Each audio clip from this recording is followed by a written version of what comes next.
Hello, everyone, and welcome to LPL Market Signals. Jeff Buchbinder here with my friend and colleague Jeffrey Roach. Dr. Roach, thank you for joining here to talk a little productivity and artificial intelligence. How are you today? Doing well, and glad we can record this a little bit early here, right? We're doing this before the expected storms that are going to hit, particularly the southeast. Yes, indeed. This is a special pre-storm edition of Market Signals. We're recording this on Friday, January 23rd, ahead of the storms. And frankly, we don't know when we'll be able to get this thing produced, but hopefully sometime Monday or early on Tuesday. So that is the plan. So we haven't quite closed out the week, but we'll give you a recap of the week at least through mid-afternoon Friday. I think the big story of the week though has already happened, and that was that really sharp rebound in the market after the Greenland issue was quickly resolved to the market's pleasure. So we'll talk about that a little bit. Artificial intelligence, as I mentioned, is the kind of our main topic of the day. And as you move into the adoption phase, you get more productivity. So Jeff will tell us what that means for the economy. And then we'll wrap up with a week ahead preview with, of course, the Fed meeting next week and what I guess I'll call the first busy week of earnings season because these But first 2 weeks have remember, been kind of when you slow. when you got to say Fed meeting this week because we're recording earlier. Good point. Fed meeting this week. Very true. Normally we are recording this on Monday. So yes, as you when you hear this, it will be a Fed meeting this week. So thanks, Jeff. So starting with the market recap, and we just have a 5-day look here, but that's really all you need to know. The S&P 500 is pretty close to flat, just down a smidge over the last 5 days, and that is despite a 2% sell-off on Tuesday. Why did we sell off on Tuesday? Because President Trump threatened Europe with tariffs related to the Greenland issue. He, from Davos, quickly pivoted, reversed course, and effectively that issue, I think, is pretty much resolved. He pulled back the tariffs, and I don't think we're going to have an issue about that anytime soon, if ever again. Other than that, Jeff, I think there was a little bit of focus on AI and the tech companies this week because we had Jensen Huang at NVIDIA make some positive comments about how much is going to be invested in the build out of AI. There's talk about fundraising for OpenAI at higher valuations. There's talk of about Anthropic's growth rate. Just a lot of these, and by the way, Alibaba's potentially spinning off their chip unit.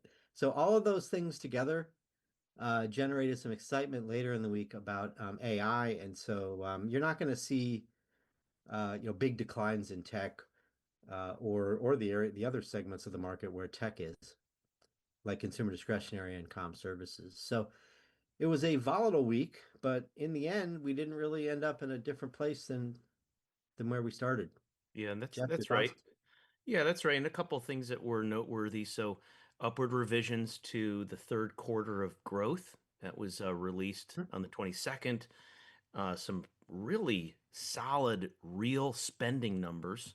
Again, for October, November, we actually got two reports in one because of the shutdown. So the Bureau of Economic Analysis gives us this pretty important report that includes income growth, spending growth, and inflation, the Fed's preferred metric. And a lot of these look pretty decent. In fact, uh, in the latest weekly market commentary, giving you some updated forecasts, thinking that 2026 as a whole will be above 2.5% GDP growth, which actually means nominal GDP close to 5%.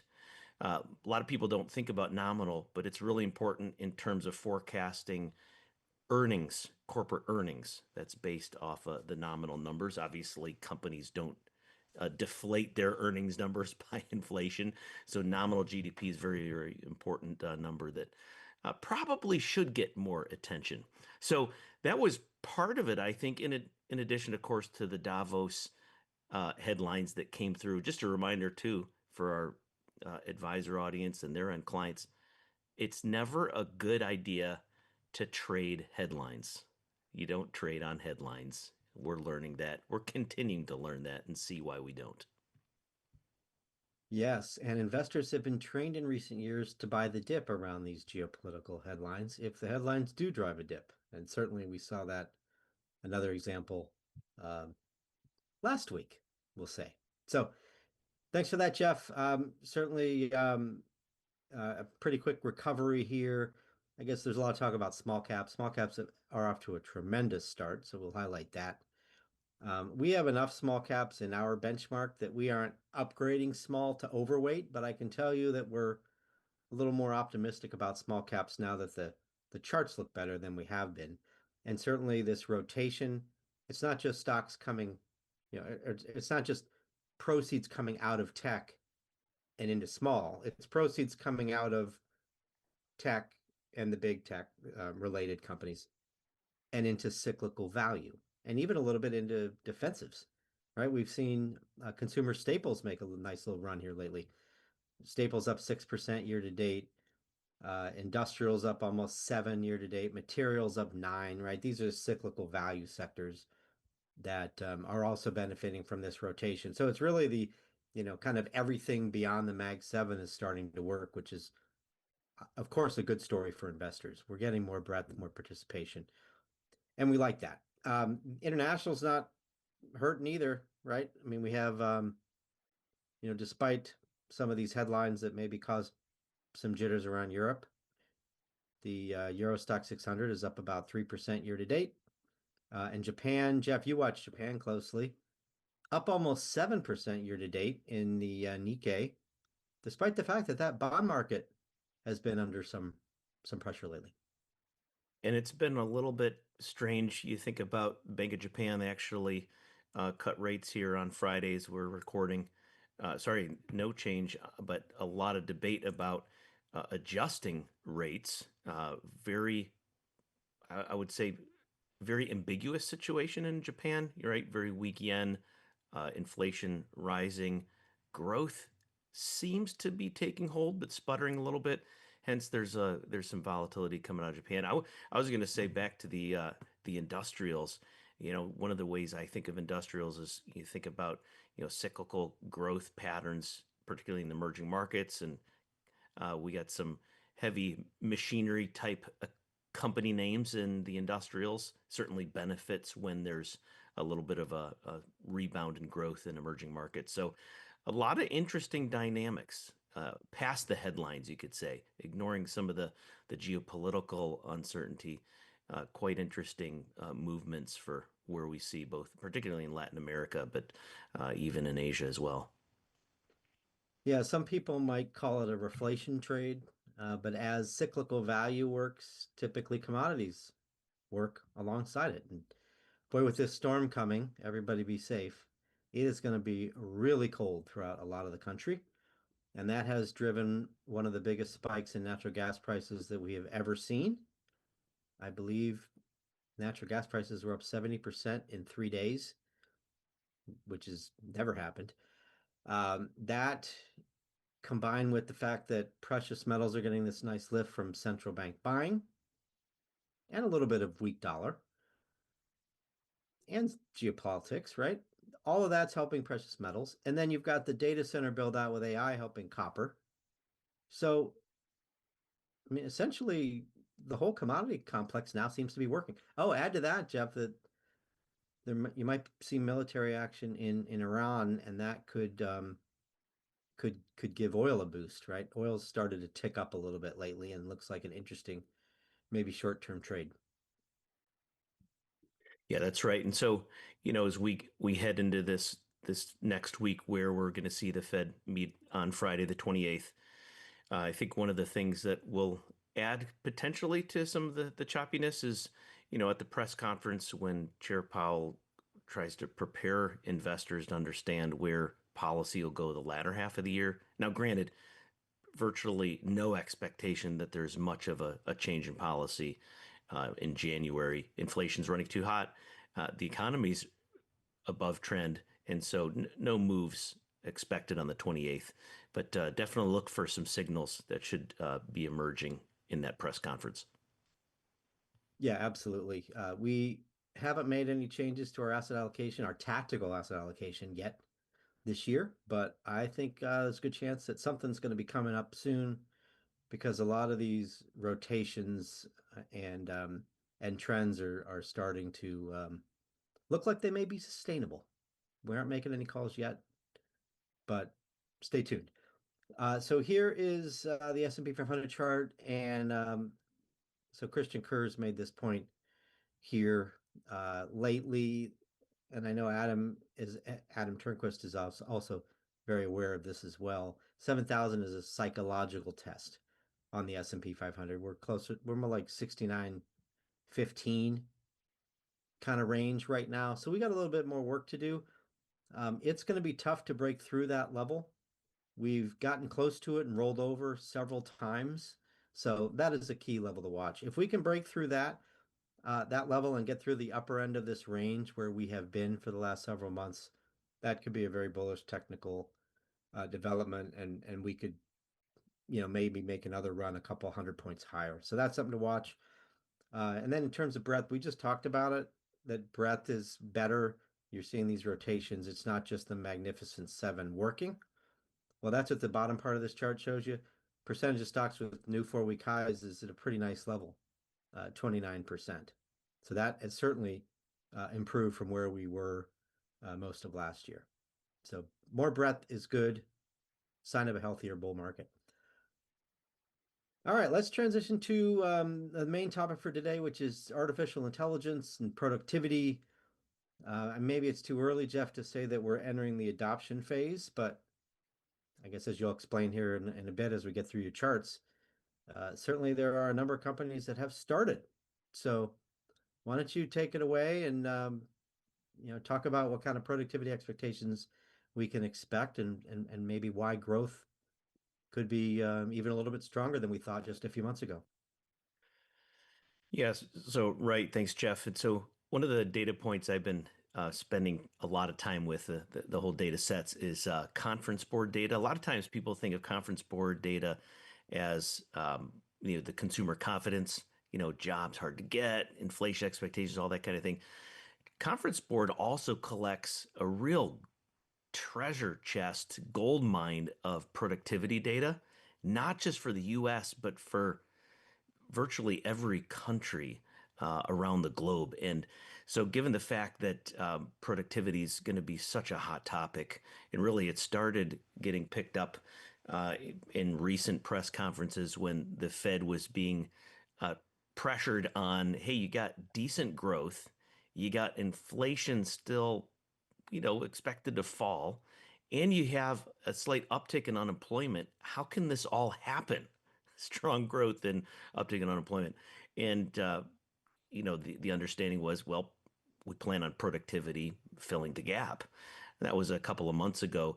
And I think that really is something that should be on investors' minds going forward. So what I did was, since that time, started going through all of the interesting data sets, and it's not behind a paywall, so our listeners have at it.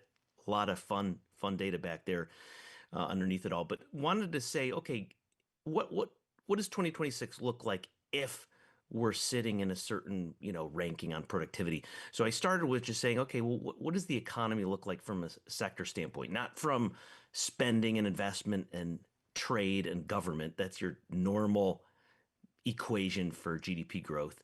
It's also helpful to say, well, what are the industries? If you look at the private sector, you say, okay, well, what are the big players and how has that changed over the last 20 years? That's what this chart's telling you. We're doing a lot less manufacturing, both in durable goods and non-durables, in the last 20 years, doing a lot more in healthcare, real estate, even finance and insurance, a little bit of an uptick.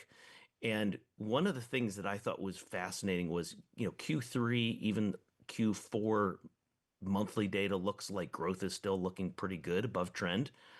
And productivity numbers seem to be setting the stage for when you have a shrinking labor force and you have the opportunity to continue to have a fair amount of output per hours worked. That's the definition of rising productivity growth, output per hours worked. And I just wanted to highlight a couple of the areas. Look at healthcare, particularly in this chart, and keep them in the back of your head. technical professional services, keep that in the back of your mind here when you look at another chart in utilization rates. We basically say, okay, where are we from an industry standpoint? Then you go to the next slide and you say, okay, well, where do we sit in the global scale?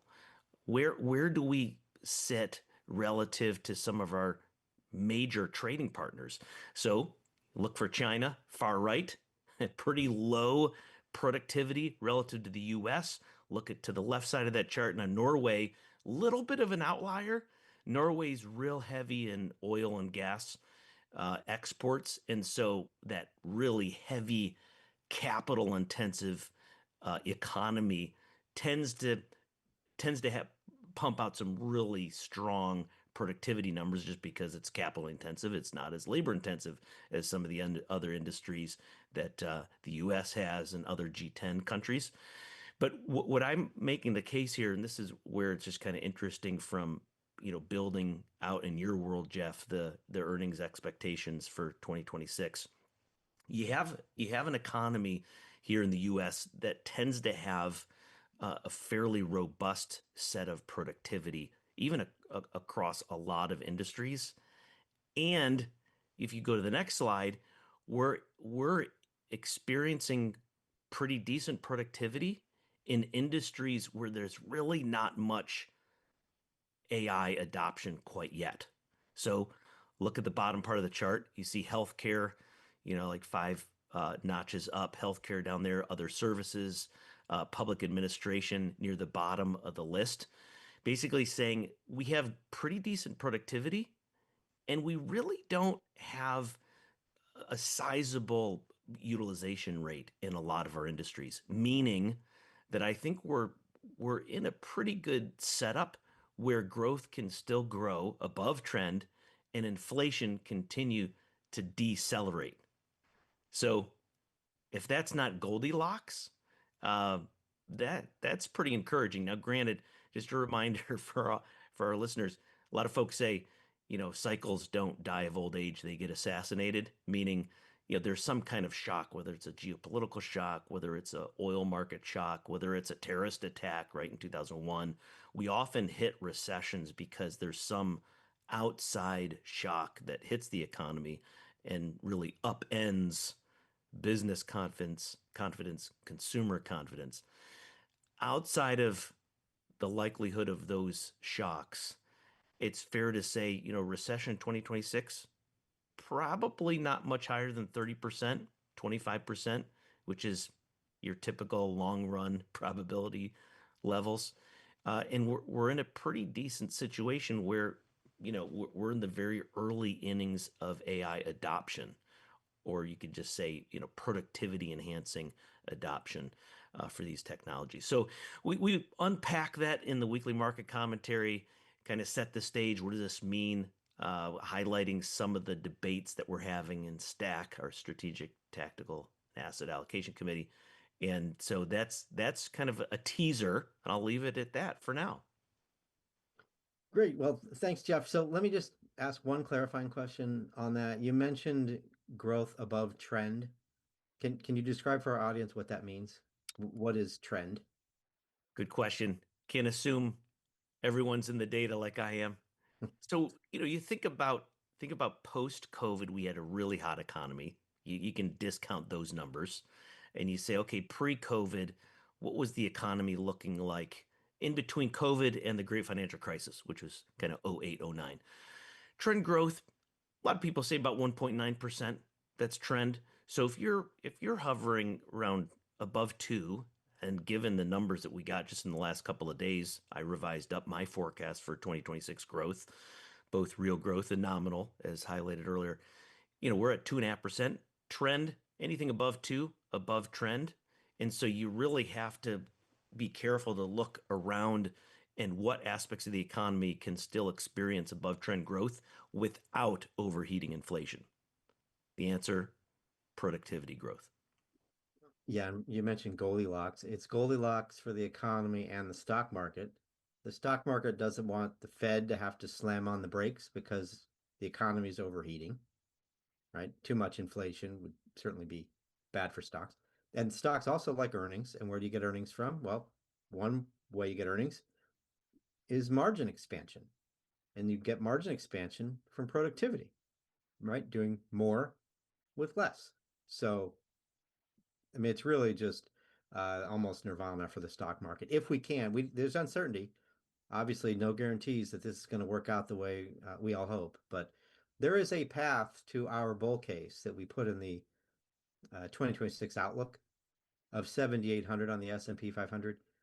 AI is going to have to really do its part. We're going to have strong growth, strong earnings with less inflation.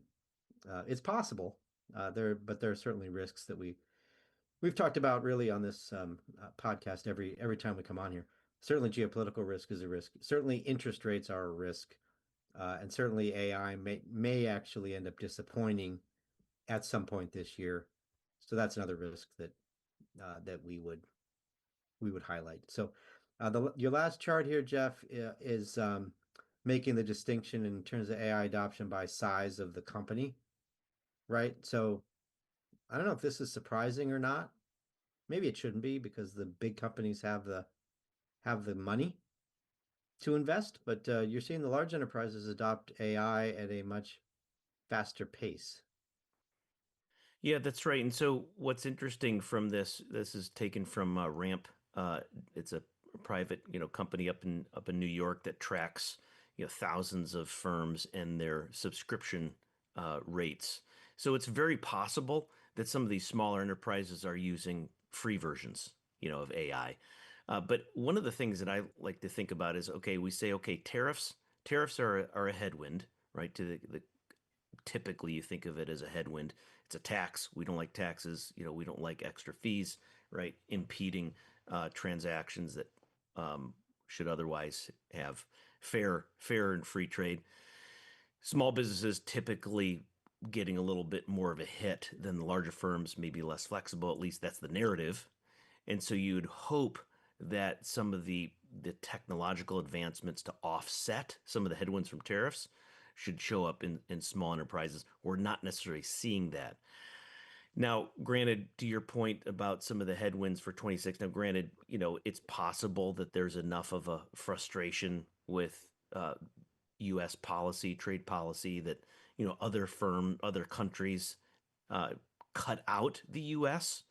If enough angst happens. So, it's interesting. We don't want to be accused of having rose-colored glasses, of course. But I think it is fair to say, well, let's just identify the areas in the economy where the U.S. is significantly different than our trading partners, and that's going to be helpful in forecasting and our expectations on growth. And that's kind of the analysis that I unpack in the weekly market commentary. Yeah, thanks for that, Jeff. The our base case forecast for the S&P 500 is actually below consensus. We're at 7,300 to 7,400 as a year-end fair value range. Most firms out there are a little bit higher than that, as is the median and the average. So no rose-colored glasses. We just want to be a little bit cautious. But you mentioned it, Jeff. There is policy uncertainty. Midterm elections also tend to cause some volatility. We just want to leave a little bit of a cushion just in case something comes out of left field. So that's not a lot of a cushion, but there's certainly some real strong tailwinds for this market and this economy that suggest it's very likely to be an up year. So we are pretty constructive. All right, let's turn to the week ahead. Of course, now this week, the Fed meeting, Jeff, and the earnings barrage. This is the first week we're going to get any big tech results. I don't count Oracle last month because it's not a December quarter end. I don't count Intel. So next week is when the big names start to come through. So um, I think it's too early to really evaluate earnings season. We're kind of right where we started. Hardly generated any upside yet because we've had so few big companies and the banks. That's where the big companies have been, right? The banks that have reported haven't really moved the needle all that much. So we'll see what happens next week. But we still think, just like the last few quarters, that tech can generate 10 percentage points of upside. So the big techs are probably going to grow closer to 30 than 20. And the earnings are just so massive that that's really going to provide a strong foundation for the S&P 500 overall, or whatever broad market index you want to use. Tech's providing a really strong earnings foundation. So we'll see how much upside we get, but we certainly think we're going to keep that double-digit streak of earnings growth coming in Q4. So Jeff, let's talk Fed now. I mean, I don't think anybody really expects uh, a rate cut, but I have heard folks talk about maybe a dovish pause. What do you think, or dovish hold? What do you think we're going to hear from the Fed next week? And will we get a chair announced next week? Well, that would be interesting. I do not expect an announcement from the president before Wednesday, but that I'm not very This week? strongly holding. Yeah, I'm not strongly convinced on that, but probably not before that press conference on Wednesday. I think the chair is going to highlight the fact that we're still catching up on some of the data that wasn't released in time during the partial government shutdown in October. So we're still playing a little bit of a catch up. We do know that demand for labor is softening, so payroll gains are getting smaller and smaller. But at the same time, there doesn't seem to be much stress in the labor market because there are very few individuals going and claiming and filing claims for unemployment insurance benefits. That shows up as a weekly number on Thursday morning. So you have you have a fairly stable but weak job market. On top of that, you still have some pressure, particularly in insurance, financial services, and housing, where inflation is running a little bit hotter. So they're going to, I think, make the case that their next move will be another cut. They're not going to hold indefinitely. They don't plan on holding rates for all of 2026, but they're going to, I think, the chair and all of the other members, once they get back on the speaking circuit, will make that case that the signals are not altogether clear, but on balance, I think they're going to want to protect the labor market, hence ease up on policy. Yes, and it doesn't matter who the chair is. We're that doesn't change our outlook, right? Based on the what are there, four candidates, I guess, now that are still in the mix? Right, and that's a good point. This is not a Chair Powell decision. This is a decision by the Federal Open Market Committee, and that committee is made up of a combination of both Board of Governors and a rotating selection of district bank presidents. So no change. Probably the first change won't happen until April or May. I guess we're discounting the chances that it's Hassett. Actually, I just found out that Hassett and I were coworkers at the Chicago Fed. I did not realize that until just recently. Many, many years ago, when we were both nobodies. Now just I'm a nobody and he's not. But at any rate, Hassett, Trump basically said it's not going to be Hassett. So it looks like Warsher Reader are the kind of the top two. So that'll be really interesting. But again, it's the Fed is probably going to cut at least once. I think our house view is still two cuts this year, right, Jeff? And That's that's right. pretty much in line with consensus. So yeah, not making any bold call there. But as we've seen historically, as we highlighted in the 2026 outlook, when the Fed cuts and you don't have recession, stocks tend to do quite well. In fact, Jeff, you've highlighted that a number of times as well. It's a really powerful chart in our outlook if you haven't seen it. Stocks tend to do kind of mid-teens. Let's call it low to mid-teens is very common for returns in that sort of environment if the market is in an uptrend in a bull market, which of course we're in. So anything else that you would highlight, Jeff, for next week?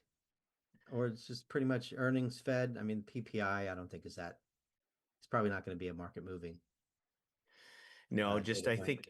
I think everybody's just waiting for an uptick in initial jobless claims, as I highlighted. It's been very low, unusually low, and so that's going to continue to be something on every Thursday, 8:30 Eastern. in the morning, that's kind of that first thing that we're watching if there's any uptick in stress in the labor market. Right. And we just learned how to deal with data delays in a shutdown. Maybe now we're going to learn how to deal with data delays in a winter storm, because I have a feeling that the storms that are coming or just arrived, depending on where you are going to disrupt economic activity, because a lot of people are going to stay home, right? And a lot of people are going to crank up their heat. So it will this storm is expected to hit enough of the country that it's going to affect, more than just the Northeast or more than just the South. Yep, that's So right. everybody be safe out there. It's this one sounds quite dangerous. So with that, we'll wrap. So Jeff, again, thanks for walking through the this week's weekly market commentary, which is on productivity and AI adoption and all of that good stuff, which again has the potential to really drive a nice year, not just for the U.S. economy, but the stock market as well.